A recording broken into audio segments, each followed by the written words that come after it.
4.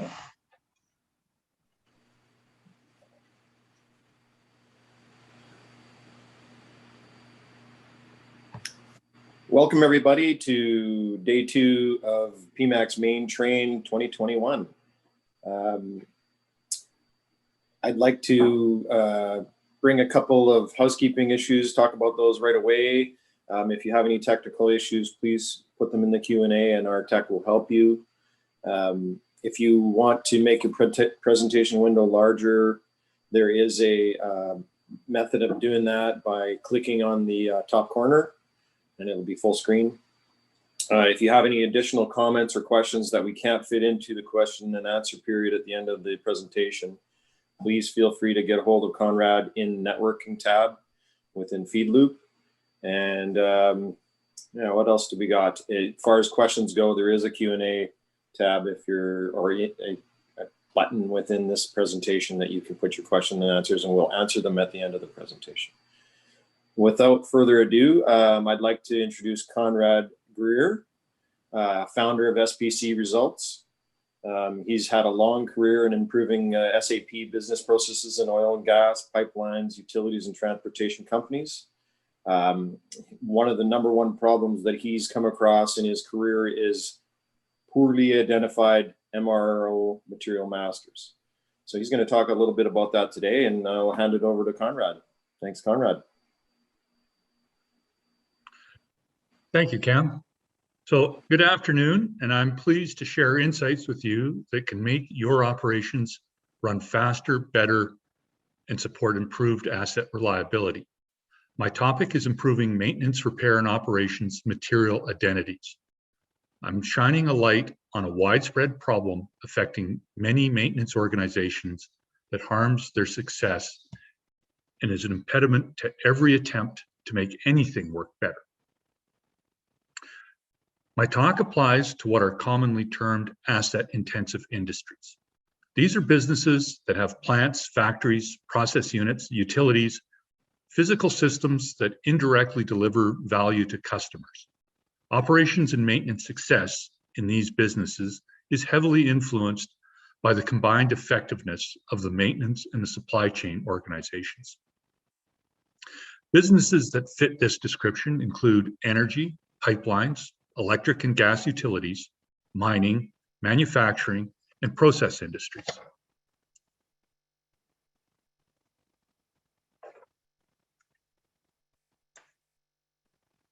Without quality identities, mistakes are made in important processes. This is an example of the indeterminate identity problem. It's common with MRO materials. Mix-ups happen, and they are often followed by bad consequences. When the identities of the available MRO materials in your ERP are weak, a dirty little secret makes things work. Select high-frequency users use off-systems, notes, and files, and other workarounds to overcome the system shortcomings. There are go-to people who figure out which material number is the right one for a particular job, even when the record's identity is hidden or unclear. The process needs to go through the experienced person who knows. The master data in the system itself is inadequate for success. As a young sailor, I remember keen maintainers kept parts lists with NATO stock numbers in their pocket notebooks. In home port, when repair parts came in, out came the notebooks, and the NATO stock numbers were added to their lists. We had solid technical data packages with good bills of materials. What we did not have was instant access computer system. When it came time to find spare parts, the personal lists were a significant part of the process. Back to today. One of the distinguishing characteristics of a good planner is they get the parts needed correctly the first time. They have the experience, memory, or left breadcrumbs so that they can get the right parts for the job. My question is, why do we need heroes to get the right parts? Maybe a better phrasing is, why don't we make it easier to be a hero? My talk today will describe the problem of weak MRO material identities and ideas to fix the problem.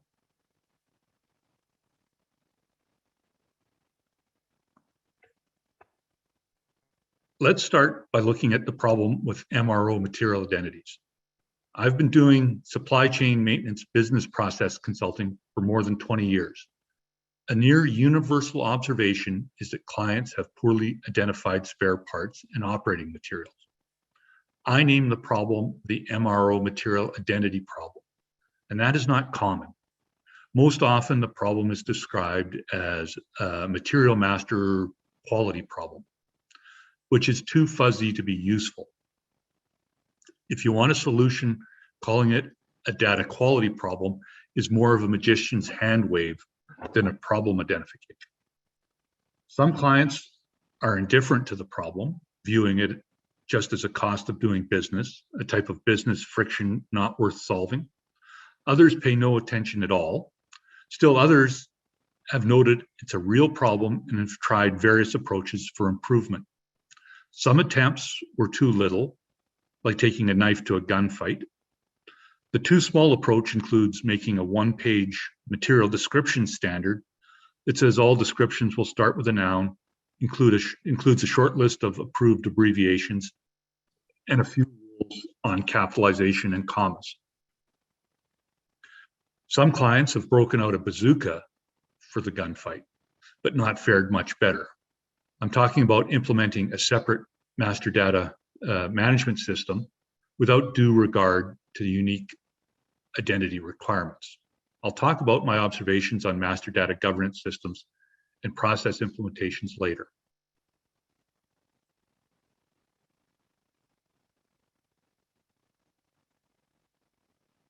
Let me paint a picture of what I think MRO material identities should look like.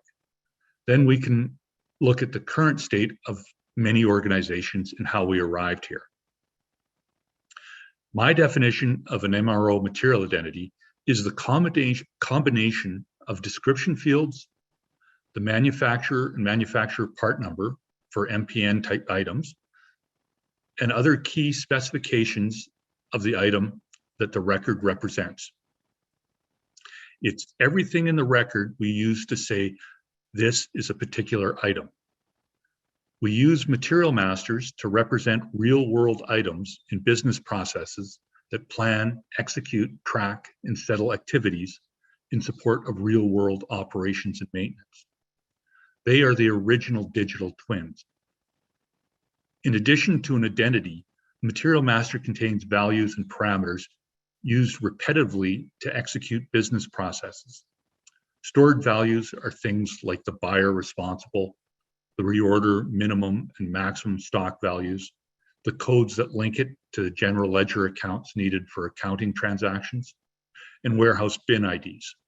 So every business process that uses materials relies on the material being correctly identified. Hence, the critical significance of quality unique identities for each record.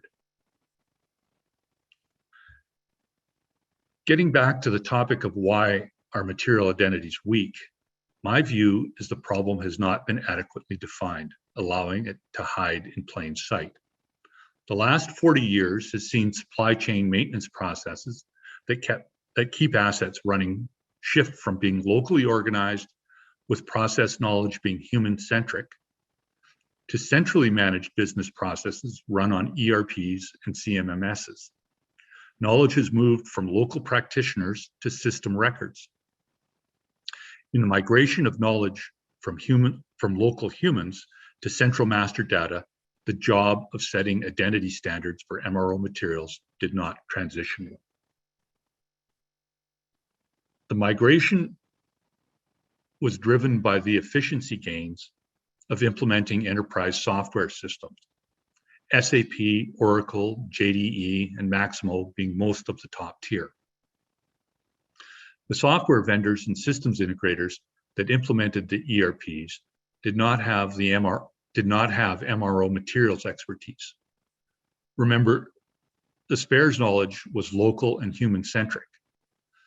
The implementation projects, which I've been involved in many, expressly put the responsibility for master data on the client. Most clients did not have the capability to do a decent job of creating and applying a new enterprise-wide MRO material identity standard. Generally, the materials from every local system were simply loaded into the new ERP. The legacy system at a site became a plant in the new central ERP, largely with its old catalog intact. It was common to have logic built into the database record ID of materials. These were smart numbering systems that supported the unique identification of materials. Most smart numbering systems were abandoned as not scalable to the new ERP. Time moved on, and the people that knew the materials and nomenclatures moved on. My conclusion is the problem came from the evolution of how business is conducted and from failing to set unique material identity as a key requirement. The problem of weak material identities has not gone totally unnoticed. In most organizations, responsibility for material masters is with the supply chain. Many supply chain owners have tried using the United Nations Standard Product and Services Catalog, UNSPSC, as the tool to fix material master quality. Many consultancies still push UNSPSC as a solution. Here's a spot where I say again, the problem has not been well defined. My problem definition refers to material master identities. The UNSPSC is a classification system. It places an item into a group of similar items. It's an item grouping solution, not an item identification solution. UNSPSC is still the most frequently cited solution to improve material master quality. It is a good tool. It just does not solve the problem of weak, indeterminate material identity. Assigning an 8-digit code to a record does not help a user find the right item for the job they need to do. It may help category management boundaries in SEM, but it does not say what each item specifically represents. The charm that drove UNSPSC to be suggested as the solution to bad material record quality is that it's a universal standard. Applying universal standards to solve problems is clearly a good idea. It supports interoperability as well as future-proofing. There are international and industry standards in the neighborhood of MRO identities, but to my view, none are a good or complete fit for the problem asset-intensive organizations have in providing structured, unique identities to their MRO items. ISO 8000 is sometimes touted as a solution to weak material identities. It is the international standard for the exchange of quality data and information. It defines quality data as portable data that meets stated requirements. It's too high level to solve our problem. It addresses all master data and is concerned with the exchange of data, not our frontline problem of finding the right item. It says nothing of what a quality MRO material identity is. So my concern with ISO 8000, as well as its somewhat more focused cousin, ISO 22745, the international standard for the exchange of characteristic data, is that they are too high level to be of specific value in solving the MRO material identity problem.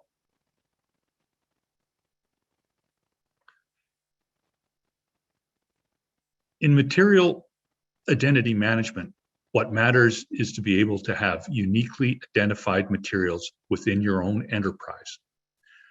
Unique within your company addresses the planners searching for parts, the warehouse workers putting away and picking materials, as well as reliability analysts analyzing patterns and outcomes.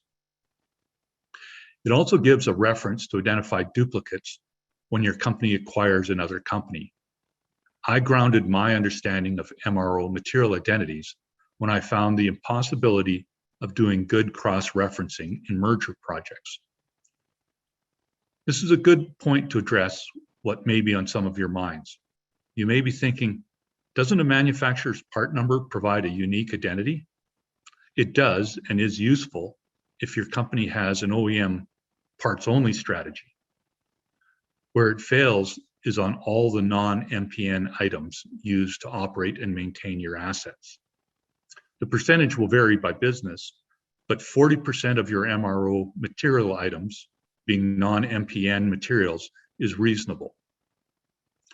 The point being, there are lots of materials that need identities that do not have MPNs to lean on to provide uniqueness. My research suggests the way to form useful, unique MRO identities is to use a structured taxonomy that covers your universe of MRO materials. A structured taxonomy provides comparability between items to know if the identity is unique in your enterprise. The structure consists of a set of material classes. These are the nouns that are the primary key to identifying your items. Valve, pump, motor, gasket, elbow, controller are examples. Each class then has a specified list of identifying characteristics in a set order with allowed value lists where possible. The class template includes other key specifications for the material class.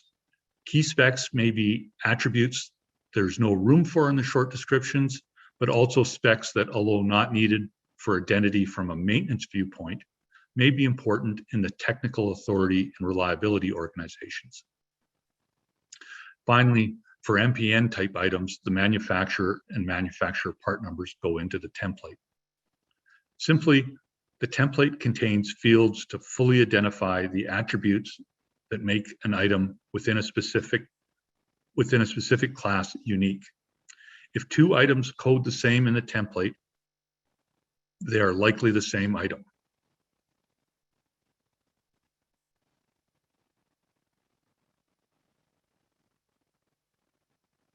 I'm often asked how many templates are needed to describe the MRO universe. The answer will vary company to company, but my research says that it's surprisingly small. The current version of UNSPSC has over 156,000 commodities. However, UNSPSC classifies products, parts, and services in an enormously huge universe compared to your MRO items. The Electronic Open Technical Dictionary, EOTD, has over 7 million entries, but it covers many more object type categories and is concerned with cross-referencing things, not uniqueness. The Petroleum Industry Data Dictionary from the Industry Association PIDEX has 4,100 classes. The PID does not have an objective of forming unique identities for MRO items. So the number of classes is high and they clearly overlap each other. My own examination of 6 enterprise MRO catalogs consisting of 715,000 items suggested that between 500 and 700 classes would provide a good representation of a business's MRO universe.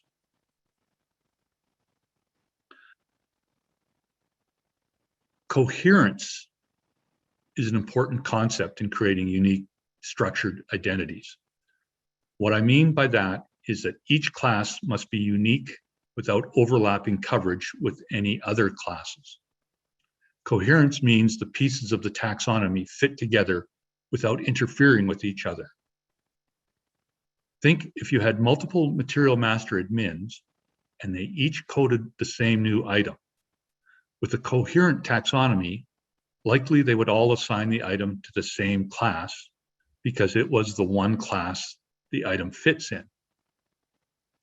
If they could reasonably assign the item into several different classes, your chance of having unique identities for your items is lost, and the problem of weak identities continues. So the cohesiveness of the taxonomy is very important. I've seen a client's material master cleanse fail badly, and business process losses continue by allowing loose and overlapping identity classes. Now, coherence is easier contemplated than achieved. The classes are formed from words in the domain of a language. Words can have loose definitions as well as local definitions. One person's seal may be another person's gasket. So including reasonably specific definitions for the classes in the taxonomy is an important part of maximizing coherence. Pulling the above together, the way to achieve unique MRO material identities in your enterprise is to apply a structured identification taxonomy that is coherent. Your universe of items is divided up into the minimum number of material classes or nouns to represent your needs. Then each class has a set of identifying attributes in a defined order, plus any additional key specifications and manufacturer's part number. When you code items with your taxonomy, two items that code the same are likely the same thing.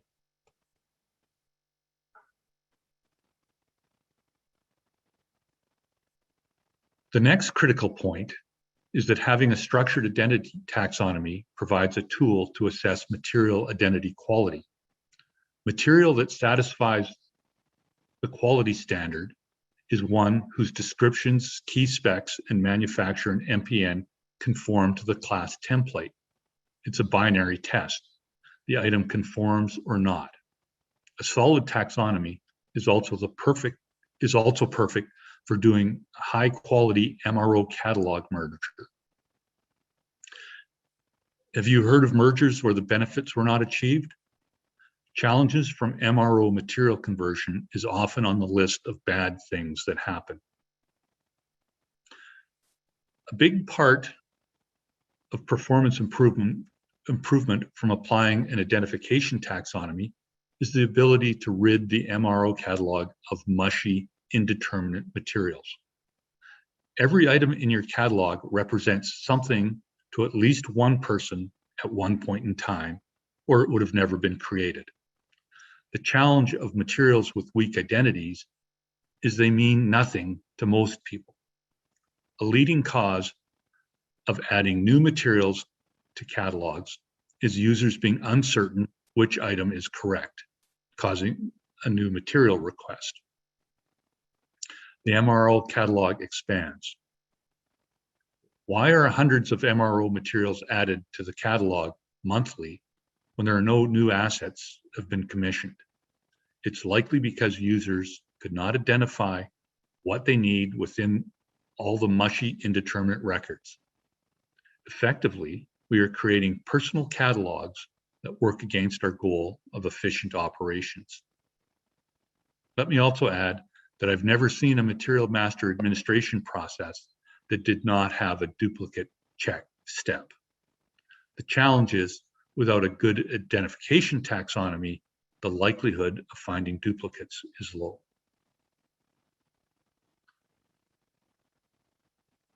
I want to spend a few moments talking about solutions being sold today. Often it's to implement master data governance processes and build a governance organization, as well as implementing a master data management system. These are good and valuable initiatives.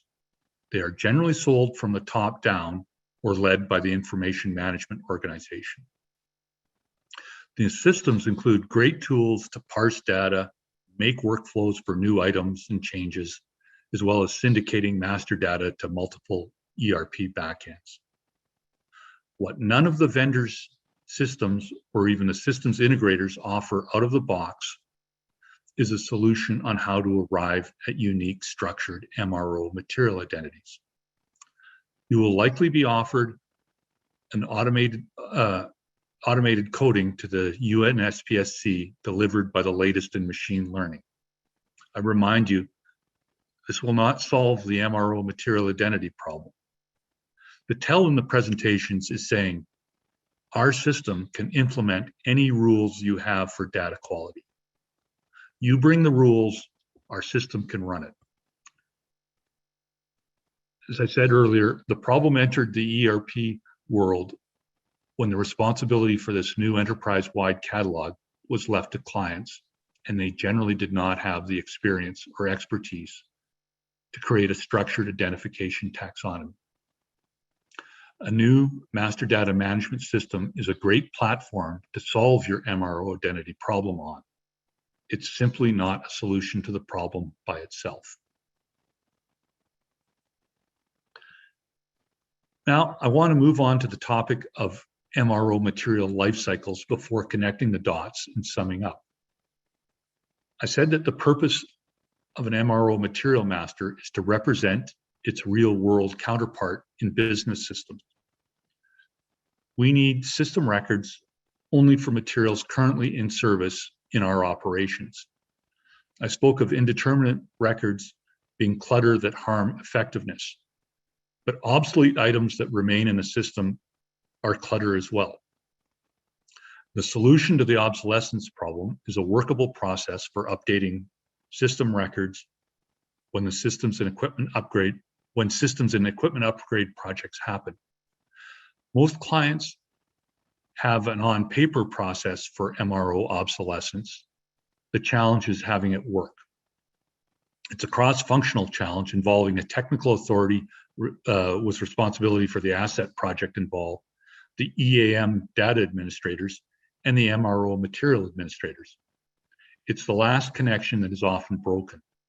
I will come back to master data connections between EAM and MRO items, but let me reinforce my overall theme that strong, unique MRO identities are fundamental to a well-working business system for maintenance and SEM processes.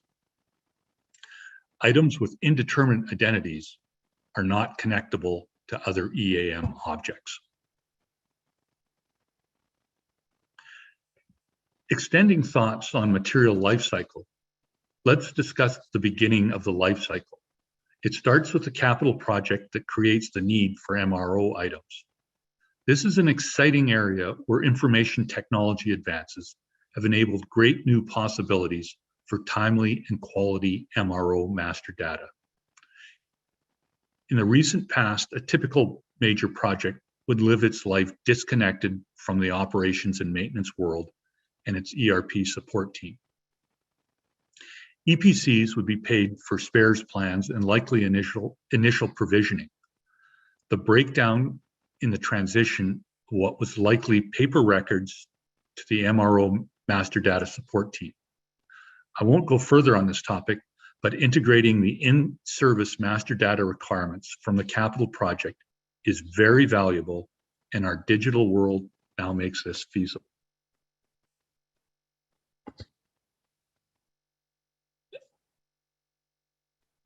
Connecting this idea to my theme, starting with the right MRO items properly identified and connected to the EAM hierarchy is a wonderful head start on doing things right.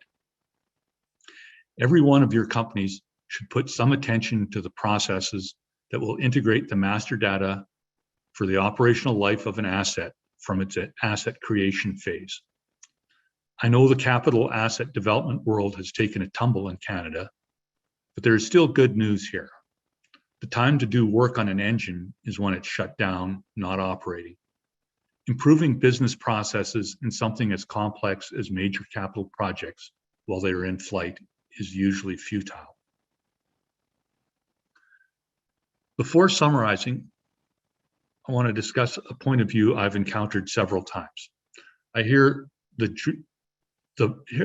point, forget about MRO material identity standards, just make maintenance bombs. They say bombs are the real deal, a direct connection from the thing to be worked on and the things to fix it. I agree completely. The journey to optimal asset performance includes maintenance bombs. The challenge is making maintenance bombs from a tangled mess of indeterminate, mushy materials.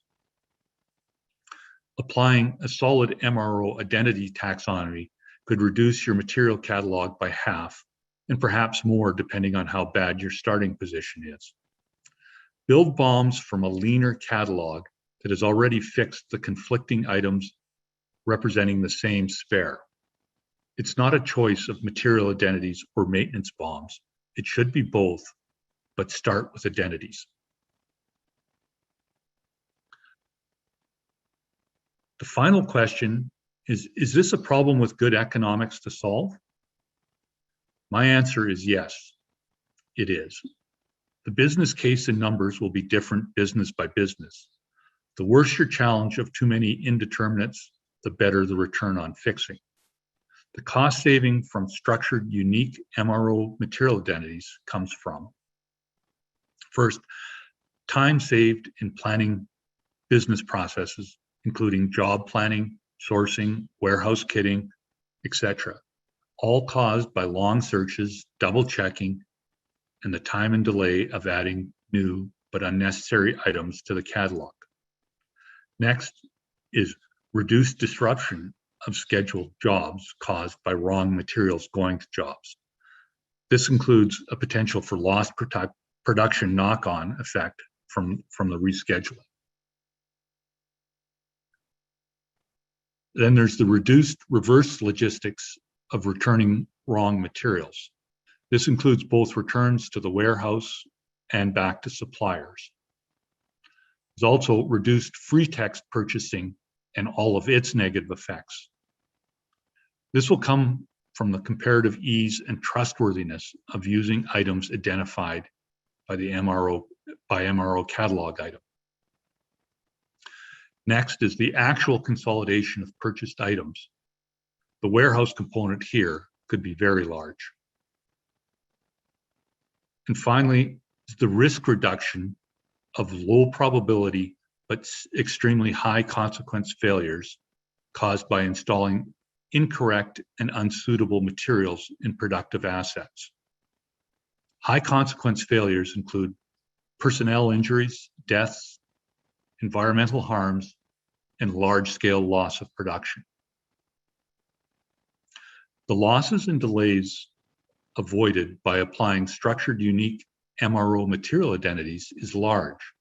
It is a problem when solved will provide very significant and ongoing economic returns. The expected value of cost savings in a billion-dollar enterprise is likely in the millions of dollars per year.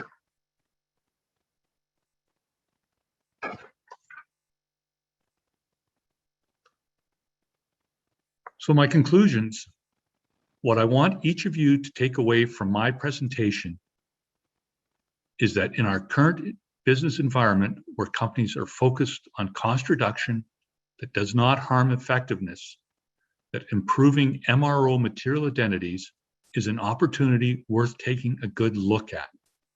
Weak MRO material identities exists as a problem, not because it's such a tough nut to crack, but because the problem has not been well defined and has skated through to today.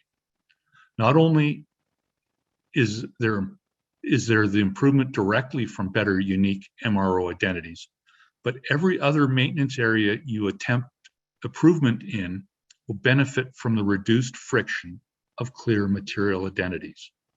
Don't forget, improving MRO material identities will give you more heroes on your team that get the right parts the first time. And that's it for my presentation, and now open for questions, and go back to Cam. Thanks so much, Conrad. That was great. Something that I'm really passionate about is proper descriptions for material and bill of materials as well. So you mentioned both of those in the presentation. We have a couple questions, one from Mike Crow. With new capital projects to reduce future time wasters by planners dealing with work management, suggest we ensure all MRO items are tied to equipment in the asset registry. How do we satisfy the needs of supply chain and work management resources when it comes to clean data? MPN combined with non-modifier attributes, it is a good start. If the search extends beyond the bill of materials, we see the efficient use of resources dropping off fairly quickly. I'm not sure where the question is there, but I think he's just looking for your opinion. Yeah, well, yeah, my comments would be, there's quite a few strategies that need to go into doing a good job of creating your MRO material masters out of the capital project. So there's asset strategies. Are we going to repair by replacement? what level of repairs are we going to do? And then you get into the supply chain side. Will we stock? Which items will we stock? Which items can we get within the maintenance lead time direct from suppliers? So all these things, it needs to be a well thought out, comprehensive process, and that certainly includes the linkages between the data objects that that the questioner raised. So it needs to be well thought out to have maximum effectiveness. But I think absolutely well worth doing, and that is in contrast to what I've observed so much with a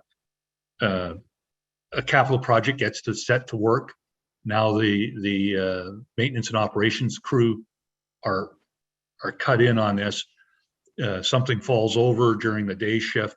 The night shift guys need to get it back up by the morning, and they've got an Atco trailer with filing cabinets and drawers and papers, and the data's in there, or they can just make up something, and that's their requirement is get the thing running the next morning. So the data gets made up, and the problem continues. So this well thought out process.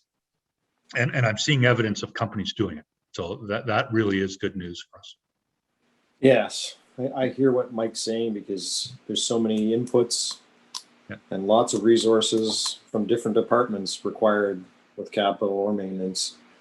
And the process definitely needs to be well defined. I agree with you, Conrad. Okay, next question. Same person, Mike, also asks, any experience with deduplication process design after a data cleanse?